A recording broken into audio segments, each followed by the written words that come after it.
Starting from today, I want to start a new series, which is called Understand Freedom. And today I want to start with talking about one of our founding father, Thomas Jefferson, United States President, Governor of Virginia, founding father of the University of Virginia, and a Senator of the United States, etc. So many titles, but the last and not least, a slave owner. When I started Thomas Jefferson's piece, the Declaration of Independence, I was really admired his choice of word and phrase. So elegant yet eloquent. His point is very sharp, to the point, short, but hard to argue. He's such a brilliant mind, intellectual, but yet what I can't comprehend is how can he emphasize so much on the freedom that, as a human rights, as a self-evidence of truth, that all men are created equal. How can he own slaves? How can he slave people?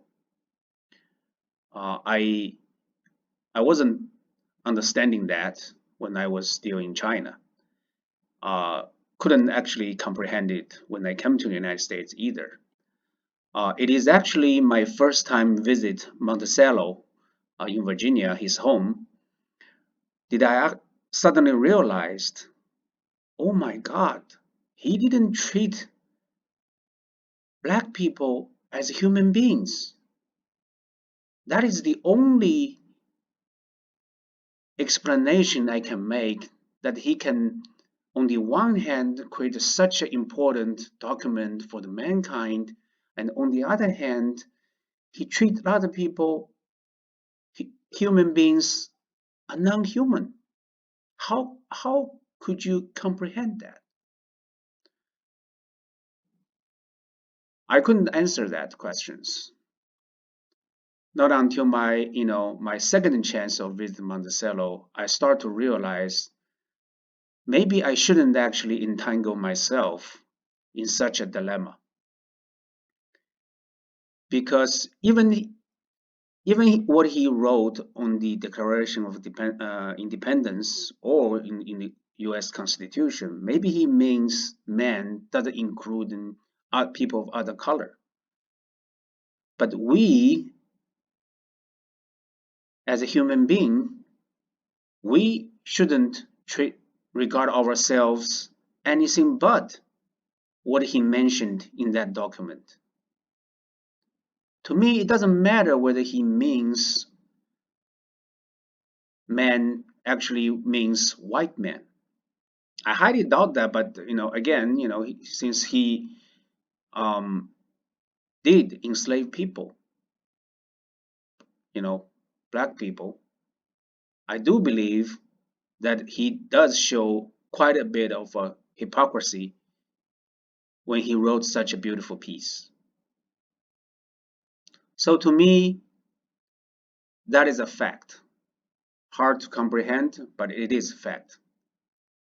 But my question is that simply because of this shortcoming of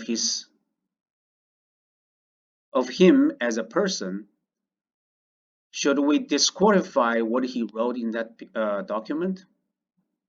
My answer is no.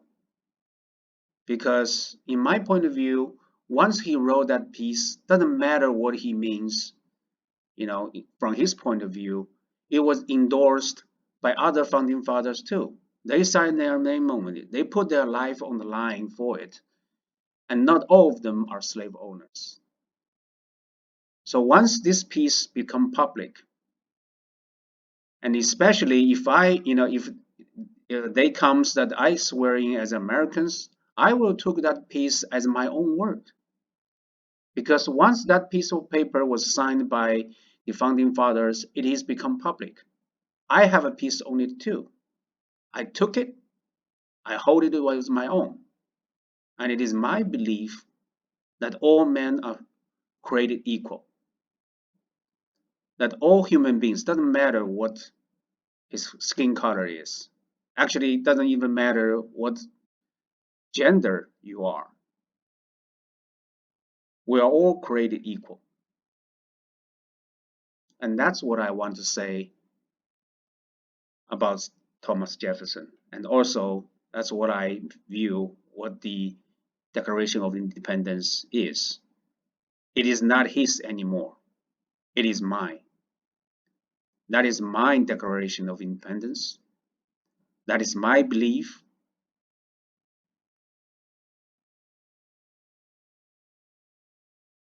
However, if we look back, if we look Thomas Jefferson as not just as a founding father, but just like a regular human being, yes, he's a hypocritical. He was challenged by his own friend, General Lafayette, and I believe several other founding fathers too, which in some document it may well documented there, but I'm knowing too little to actually to find out. But I do believe that each one of us human beings are flawed, and we shouldn't judge Thomas Jefferson simply by the fact that he owned slaves. To deny his contribution or deny his intellectual supremacy in terms of generated this, you know, one of the most important piece of document in U.S. history, maybe even in human history. So in the document, it talk about the freedom that is God-given right, and I firmly believe that. But what freedom is about? Who should have it? And what is the definition of it? What is the boundary of it? What is us as a human being that we can enjoy it? And how should we preserve it? And in some extremely extensive, how should we defend it? What if they're slipping away from our hands? What should we do? These are all the questions I want to explore with all of you guys. So if you're interested in this series, please subscribe and let's have this journey together. Thank you.